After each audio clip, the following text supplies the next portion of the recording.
She was just another passenger in seat 8A trying to sleep. Then the captain's voice broke the quiet. "If there's a combat pilot on board, tell us who you are right now." 300 passengers froze. Because the woman in the green sweater wasn't who anyone thought she was. Before watching the full story, comment below from where you're watching.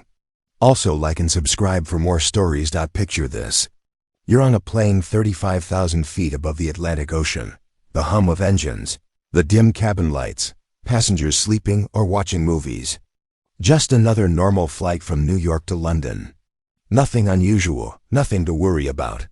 Then suddenly, a voice crackles through the speakers. "Ladies and gentlemen, this is your captain speaking. If there is a combat pilot on board, please tell us who you are immediately." The cabin falls silent. Forks freeze in midair. People look at each other with wide eyes. A combat pilot on a regular plane. What kind of emergency needs a combat pilot?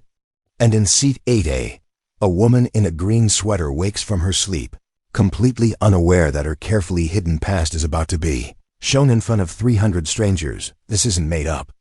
This is the story of Captain Mara Dalton and how one flight across the Atlantic turned into the most intense hours of her life. If you're watching this, make sure you stay until the end, because what happens in this cockpit will leave you speechless. Her name was Mara Dalton, but nobody on that plane knew who she really was. To the businessman in 8B, she was just another tired passenger. To the flight attendants, she was the quiet woman who politely said no to the meal service and asked for just water and a blanket. To everyone else, she was invisible. And that's exactly how Mara wanted it. She had chosen the window seat on purpose, chosen the overnight flight on purpose, chosen to be anonymous on purpose. For the first time in months, she wasn't Captain Dalton. She wasn't a woman who had flown fighter jets in war zones. She wasn't the decorated pilot with secret missions in her file. She was just Mara, exhausted, trying to sleep, trying to forget. The green sweater she wore still smelled like her mother's house where she had spent the last 2 weeks trying to feel normal again. Trying to convince herself that she had made the right choice by walking away from military service. Trying to silence the nightmares that woke her up at 3 undrenched, in sweat with the sound of alarms blaring in her ears. Mara pressed her forehead against the cool window and watched the dark Atlantic below. Somewhere down there, cargo ships moved like tiny dots of light. Somewhere up here, she was supposed to find peace. Her eyes grew heavy. The drone of the engines became a lullaby. Finally, after weeks of not being able to sleep, sleep found her. She had no idea it wouldn't last long. It started 90 minutes into the flight. Mara was deep in sleep, the kind of dreamless rest her body desperately needed when something changed in the cabin. The energy shifted. People stopped talking. The steady hum of normal flight routine was interrupted by a crackle on the intercom. "Ladies and gentlemen, this is your captain speaking." The voice was different from the cheerful welcome announcement at takeoff. This voice was tight, controlled, the kind of voice that's trying very hard not to show panic. "We are experiencing a technical situation that requires immediate help. If there is anyone on board with combat pilot experience, please make yourself known to the flight crew immediately." Silence, then whispers. Then nervous laughter from a few passengers who thought it must be some kind of joke. But the flight attendants' faces told a different story. They moved quickly through the aisles, their trained smiles replaced with barely hidden worry. A woman in 12C grabbed her husband's arm. Combat pilot. Why would they need a combat pilot on a regular plane? The businessman in 8B stopped typing on his laptop. A teenager pulled out her earbuds. Parents held their children a little tighter, and in seat 8A, Mara woke up. At first, she thought she was dreaming. The announcement echoed in her half-awake mind like a memory from her old life. But then she opened her eyes and saw the flight attendant standing in the aisle, her eyes scanning the passengers with growing worry. Mara's heart sank. She knew that look. She had seen it before on the faces of soldiers who needed help and didn't know where to find it. The flight attendant moved closer, leaning down to the elderly man in 8C. "Sir, do you know if anyone in this section has military experience?" The man shook his head, confused. Mara closed her eyes again. This wasn't her problem. She had left that life behind. She had promised herself that she was done being the person everyone turned to in a crisis. She was done with the responsibility, done with the weight of other people's lives on her shoulders. She could stay quiet, keep her head down, let someone else step up. But then she heard the flight attendant's voice again, this time closer. Mara opened her eyes. The flight attendant was looking directly at her, and something in the woman's expression made Mara's training kick in. Years of reading body language, of figuring out threats, of making split-second decisions. This wasn't a drill. This was real. Ma am. The captain is asking if there's anyone on board with combat pilot experience. Do you know of anyone? Mara looked past the flight attendant and saw the faces of other passengers. A mother holding a baby. An elderly couple clutching hands.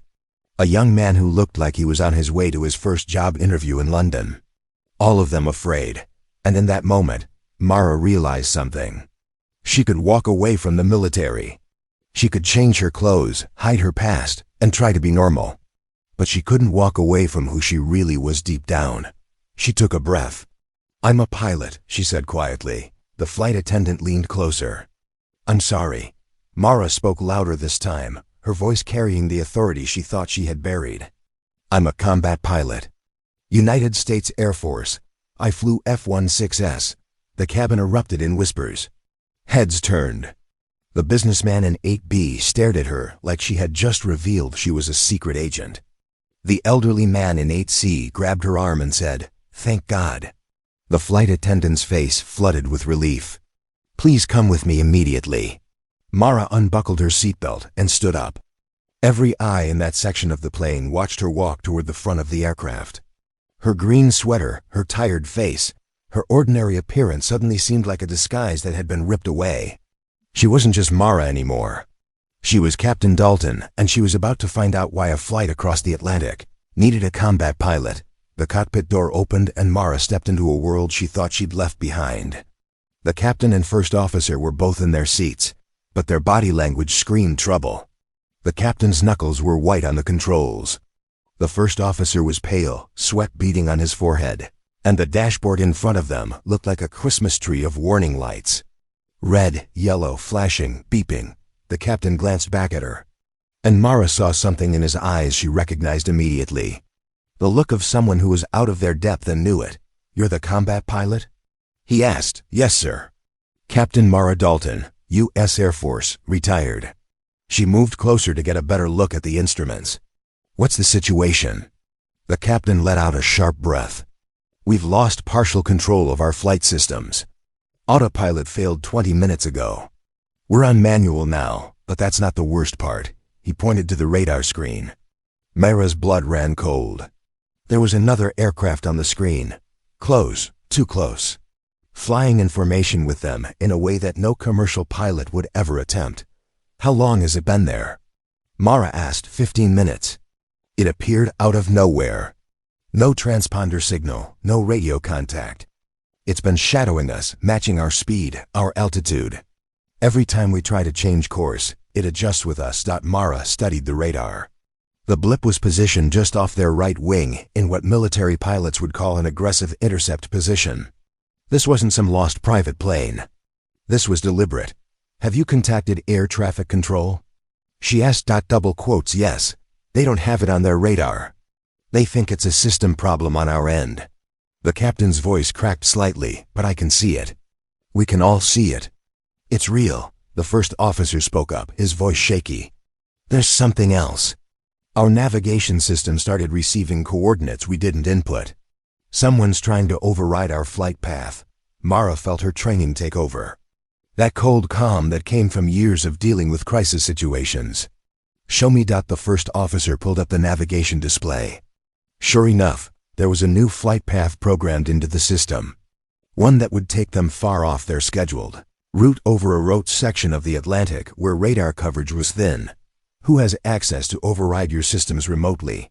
Mara asked. "No one should," the captain said. "Our systems are supposed to be secure." Mara's mind raced through possibilities. Military aircraft, government agencies, or something worse. "I need to see outside," she said. "Can you adjust the exterior cameras?" The captain nodded and switched on the camera. Feed. The screen flickered to life, showing the dark sky and the vast emptiness of the Atlantic below. And there, off the right wing, was the other aircraft. It was unlike anything Mara had seen in regular aviation. Sleek dark with no visible markings or identification. The kind of plane that was designed not to be seen, not to be tracked. That's not a commercial aircraft, Mara said quietly. And it's definitely not friendly. The radio crackled to life with a burst of static, and then a voice came through. Cold, distorted, speaking in English, but with an accent Mara couldn't quite place. Flight 417, you are off course. Adjust to the coordinates sent to your system. The captain looked at Mara in horror. They're communicating directly with us. Mara grabbed the radio microphone. Years of military rules kicked in. This is a civilian aircraft on a scheduled flight across the Atlantic. Identify yourself and state your intentions. There was a pause. Then the voice came back. Flight 417. Comply or face consequences. The unknown aircraft suddenly banked closer, cutting across their path in a move that made the entire plane shudder. Gasps and screams echoed from the cabin behind them. They're trying to force us off course, Mara sighed, her voice steady despite the adrenaline surging through her veins. They want us to follow their flight path to that remote location. What do we do? The first officer asked, his hands shaking on the controls. Mara looked at the instruments, calculating distances, speeds, options. In her mind, she was back in the cockpit of an F-16, facing down hostile aircraft over foreign territory. The training never left you. The instincts never died. We don't comply, she said firmly. And we don't let them scare us. Captain, do you have full manual control? Yes, but I'm a commercial pilot. I don't know how to handle aggressive aircraft. I do, Mara said. With your permission, I'd like to take the co-pilot seat. The captain nodded immediately. Anything, just help us. The first officer slid out of his chair, still pale and sweating. Mara took his place, her hands finding the controls like they were old friends. The yoke felt different from a fighter jet stick, but the basic ideas were the same. Physics didn't change just because you were flying a Boeing instead of an F-16. She scanned the instruments again, noting their fuel levels, their altitude, their speed. Then she looked at the radar screen and the position of the hostile aircraft. Okay, she said quietly. Here's what we're going to do. They expect us to panic. They expect us to either comply or try to run. We're going to do neither. What's the third option? The captain asked. Mara's jaw set with determination. We're going to outmaneuver them. What happened next would be talked about in aviation circles for years to come. Mara took control of the aircraft with a steady hand and a clear mind. The hostile plane continued to shadow them, occasionally making aggressive passes that sent passengers in the cabin into panic. But Mara had seen this tactic before. It was intimidation pure and simple. They're testing us, she explained to the captain, seeing how we react. Every time we flinch, they get bolder. The radio crackled again. Flight 417, you have 1 minute to comply. Adjust course now. Mara didn't respond. Instead, she watched the radar, tracking the hostile aircraft's movements. It was flying in a predictable pattern. Aggressive passes followed by repositioning. Whoever was piloting it was skilled, but they were also following a playbook. And Mara knew that playbook. They're going to make another pass in about 30 seconds, she said. When they do, I'm going to adjust our altitude and speed in a way they won't expect. Hold on, the captain gripped his armrest. This is a commercial aircraft with 300 passengers. We can't do combat moves. We're not doing combat moves, Mara said calmly. We're doing evasive flying. There's a difference. Trust me, on the radar, the hostile aircraft began its approach. Mara watched it get closer, closer, waiting for the exact right moment. Now, she said, and pushed the controls forward. The plane descended rapidly, a controlled drop that sent loose items flying in the cabin and made passengers scream, but it was calculated, precise. The hostile aircraft, expecting them to stay level or climb, shot past them, overshooting its intercept point. Mara immediately pulled up and adjusted their heading, putting distance between them and their pursuer. That bought us maybe 2 minutes, she said. But they'll recover and come back. What's the endgame here? The captain asked. We can't outrun them. We don't have weapons. We're a sitting duck. Mara's mind worked through scenarios. He was right. In a long fight, a commercial aircraft couldn't win against a military-grade plane. But they didn't need to win. They just needed to survive long enough to get help. Do we have communication with any military channels? She asked. No. We're on civilian frequencies only. Then we need to get someone's attention. Somewhere there are satellites watching this airspace. Somewhere there are military early warning systems. We need to make ourselves visible. She adjusted their transponder settings, switching on every identification system the plane had. Their radar signature would now be broadcasting, loudly to anyone who was looking. That's going to alert air traffic control that something's wrong, the captain said. That's exactly what I want, Morrow replied. Just as Morrow was figuring out their next move, the cockpit intercom buzzed with urgent energy. Cockpit, this is Julia in the back. The head flight attendant's voice was tense. We have a situation. 2 passengers in business class are acting strangely. They keep trying to access the service compartment, and one of them just said something about needing to complete the mission. The other passengers near them are getting scared. Mara's blood turned to ice. This wasn't just a threat from outside. There were people on board working with whoever was flying that hostile aircraft. Do not let them access any compartments. Mara said into the intercom. Keep them in their seats. Use force if necessary. This is a security situation. She switched off the intercom and looked at the captain. This is coordinated. The aircraft outside, the passengers inside. Someone planned this carefully. But why? The captain asked. What do they want? Mara thought. About the forced flight path, the remote coordinates, the timing of everything. They want this plane, or they want something on this plane, or she paused. A terrible thought forming, or they want someone on this plane. The realization hit her like a physical blow. What if this wasn't random? What if she was the target?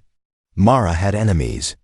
During her time in the Air Force, she had flown missions that disrupted operations, took out targets, made powerful people very angry. She had walked away from service because her last mission had gone wrong, ended badly, cost lives. She had thought that by retiring, by disappearing into civilian life, she could escape that world. But maybe that world hadn't let her go. Captain, she said slowly, I need to ask you something. Was there anything unusual about the passenger list for this flight? Any last-minute bookings? Any flags in security screening? The captain shook his head. Not that I was told of. Why? Before Mara could answer, the hostile aircraft made another aggressive pass. This time so close that the turbulence rocked the entire plane. Warning alarms blared. The captain struggled to keep control. Mara grabbed the yoke and helped him stabilize. They're getting desperate, which means we're running out of time. In the cabin, things were getting worse. The 2 suspicious passengers had become openly hostile. Other passengers had moved away from them, pressing themselves into the aisles. The flight attendants had formed a human barrier, but everyone could sense the violence about to break loose. One of the men stood up, his jacket falling open, just enough for people to see what looked like a weapon tucked into his waistband. Everyone stay calm, he said in a flat voice. We don't want to hurt anyone, but this plane is changing course. A woman screamed. A child started crying, but then something unexpected happened. From seat 24D, a large man in a business suit stood up. I don't think so, he said quietly. The suspicious passenger turned, his hand moving toward his jacket, but the businessman was faster. In one smooth motion, he covered the distance between them and tackled the man to the ground. The weapons skittered across the floor. Chaos erupted.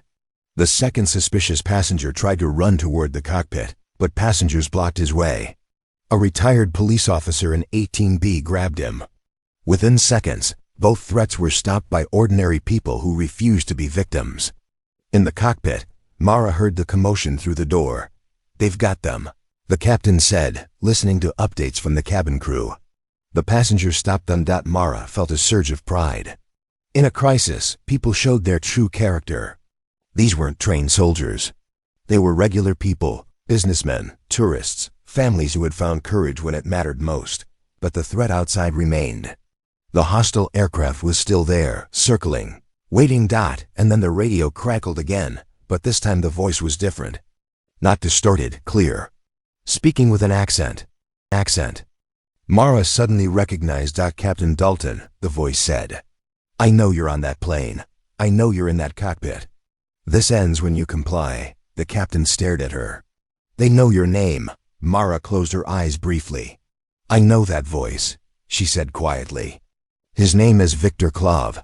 I faced him in a combat situation 3 years ago. My squadron intercepted his team over a disputed zone. We won. His brother didn't make it. This is personal, the captain whispered. Yes, Mara said.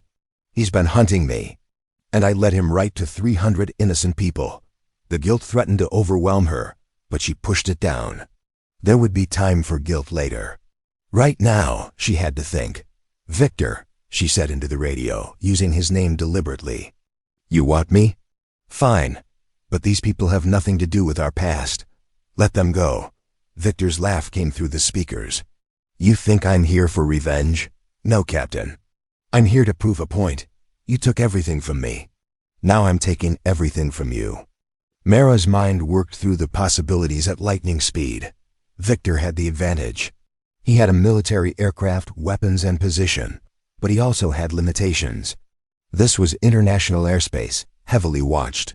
Every minute they stayed in the air increased the chance of military help. He had a window of opportunity, and it was closing, which meant he was going to make his move soon. Captain Mara said, I need you to listen carefully. In about 3 minutes, help is going to arrive. I've been broadcasting our position and situation on every frequency available. Somewhere, someone is scrambling jets to intercept. Victor knows this too, so what's he going to do? He's going to try to force us down before help arrives. He'll have to make a choice. Either shoot us down and kill everyone, or force us to land where he wants us. Which do you think he'll choose? Mara thought about Victor, about the man she had met years ago. He was ruthless but not mindless. He wanted to hurt her, yes, but he also wanted her to know she had been beaten. Shooting them down would be too quick, too impersonal. He'll force us down, she said. Which means we have one chance to turn this around. She explained her plan quickly. It was risky. It required perfect timing and a level of flying precision that pushed the limits of what a commercial aircraft could do. The captain listened, his face growing paler with each word. That's insane, he said when she finished. Yes, Mara agreed. But it's the only way. On the radar, Victor's aircraft was repositioning for what would clearly be a final aggressive move. This was it, the endgame. Mara's hands found the controls, muscle memory taking over. In her mind, she wasn't in a Boeing cockpit anymore. She was back in the F-16, where split-second decisions meant the difference between life and death. Here he comes, the captain said, watching the radar. Victor's aircraft accelerated, cutting toward them at an angle designed to force them into a dive. A classic intercept move. But Mara was ready. At the last possible second, she did something no commercial pilot would ever attempt. She cut the engines back, deployed speed brakes, and let the plane drop like a stone. Victor's aircraft shot past them, missing by hundreds of feet. The plane shuddered violently. Passengers screamed. Warning alarms filled the cockpit, and then Mara fired the engines back to full power and pulled up hard. The G-forces pushed everyone back into their seats. The plane groaned under the stress, but it held. They came up right behind Victor's aircraft in a position where he couldn't move without risking collision. For 3 seconds, Mara had turned a commercial plane into a fighter jet, putting the hunter in the crosshairs. Victor's voice came over the radio filled with surprise and anger. Impossible. You forgot who you were dealing with, Mara said calmly. And then on the horizon, she saw the most beautiful sight in the world. 2 fighter jets appearing like angels from the dawn sky. Military interceptors scrambled from a base in Iceland, finally responding to their distress calls. Victor saw them too. His aircraft banked sharply, breaking off the engagement. Within seconds, he was gone, disappearing into the clouds like a ghost, unwilling to face actual military opposition. The fighter jets took up escort positions on either side of the commercial plane. The lead pilot's voice came over the radio, clear and professional. Flight 417. This is Lieutenant Collins of the United States Air Force. We've got you. You're safe now. Proceed to your original heading. We'll escort you to London. In the cockpit, the captain let out a breath he'd been holding for what felt like hours. His hands were shaking as he took back control of the plane. "You saved us," he said to Mara, his voice thick with emotion. "You saved all of us." Mara didn't respond immediately. She was watching the fighter jets outside, thinking about the life she had tried to leave behind and how it had found her. Anyway, 3 hours later, Flight 417 touched down at London Heathrow.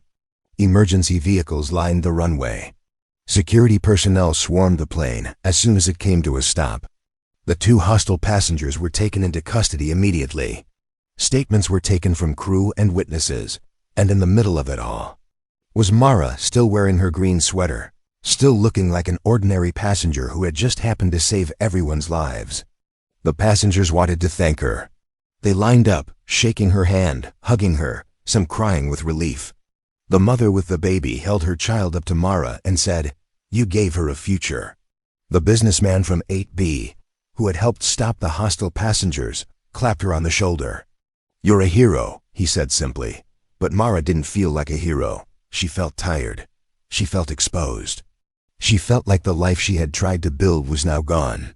Shattered by 3 hours over the Atlantic. Airport security wanted to question her. So did intelligence agencies. So did the media, who had somehow already heard about the dramatic flight and were waiting outside the terminal. But before any of that, Mara found a quiet corner and pulled out her phone. She had one call to make. Her former commanding officer answered on the second ring. "Dalton, I heard." "I'm fine, sir," she said. "But Victor Clav is still out there, and now he knows for certain I survived. He'll come again." There was a long pause. "So what are you saying?" Mara looked at her reflection in a nearby window. At the woman in the green sweater, who wasn't really just Mara anymore, who had never really been just Mara. "I'm saying I'm done running," she said quietly. "I tried the civilian life. I tried to disappear, but today proved something to me. I can't escape who I am, and maybe I shouldn't try. Are you saying you want to come back?" Mara thought about the 300 people on that plane, the strangers who had looked at her with hope, the child who now had a future because Mara had been in seat 8A at exactly the right moment. "Yes, sir," she said. "I want to come back because there are more victors out there and someone has to stop them." "Welcome home, Captain Dalton." 6 months later, Mara was back in uniform, but not the same uniform. This time she was part of a special unit that dealt with exactly the kind of threat she had faced that day. Rogue operatives, international incidents, the gray areas where military and civilian worlds collided. She flew again. Not combat missions, but protective ones. Escort duty, emergency response. The kind of flying that saved lives instead of taking them. And sometimes late at night, she thought about Flight 417, about the passengers who had become heroes in their own right, about the captain who had trusted her with 300 lives, about the woman she had been in that green sweater trying so hard to be someone she wasn't. Seat 8A had taught her something important. You can try to hide from your past. You can change your clothes, change your location, change your entire life, but when crisis comes, when people need you, who you really are will always rise to the surface. And for Captain Mara Dalton, that was someone who flew toward danger, not away from it. Someone who, when the call came at 35,000 feet, didn't hesitate to answer, because that's what heroes do, even when they're just trying to sleep in seat 8. Based on the incredible true story of courage at altitude, this account reminds us that ordinary moments can become extraordinary, and that the person sitting next to you might be exactly who you need them to be when everything goes wrong.